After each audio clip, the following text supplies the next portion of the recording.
Сәлем достар, менің каналыма қош келдіңіздер. Бүгін осындай үй жағдайында қақырық түсіруге, жөтелді басуға арналған ем шараларды ұсынатын боламын. Ең алдыменен бірінші боржоми сусынымызды аламыз. Мен тек қана жартысын ғана пайдаландым. Осыған 2-3 дана мукалтин салып, бір түнге қалдырамыз. Мукалтинді барлық дәріханалардан тапсаңыздар болады.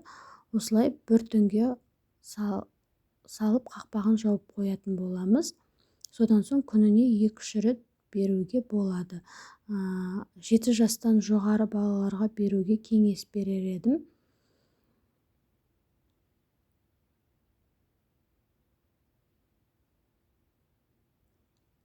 Екінші тәсіліміз, жуамызды, яғни пиязымызды үкіштен өткізіп алдым.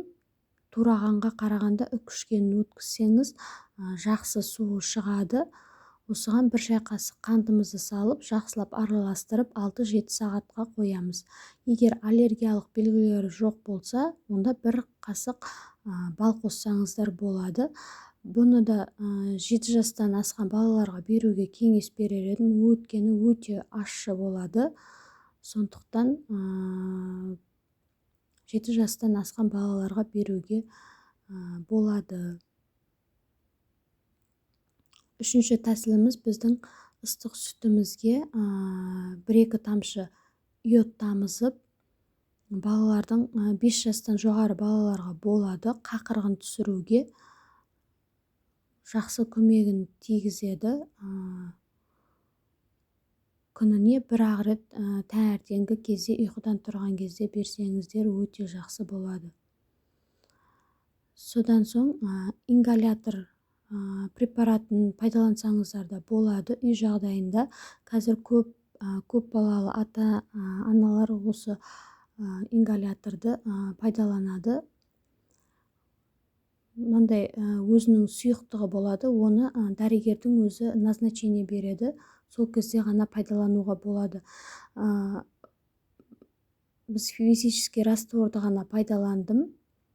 Бұны 5 айлықтан жоғары балаларға пайдалануға болады үй жағдайында.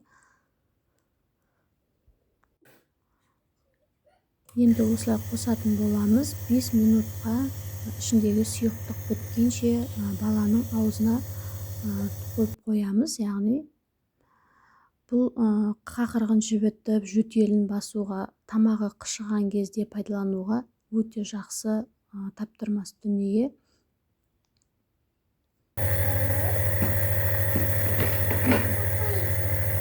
Видеоны соңына дейін қарағандарыңызға рахмет, ауырмаңыздар.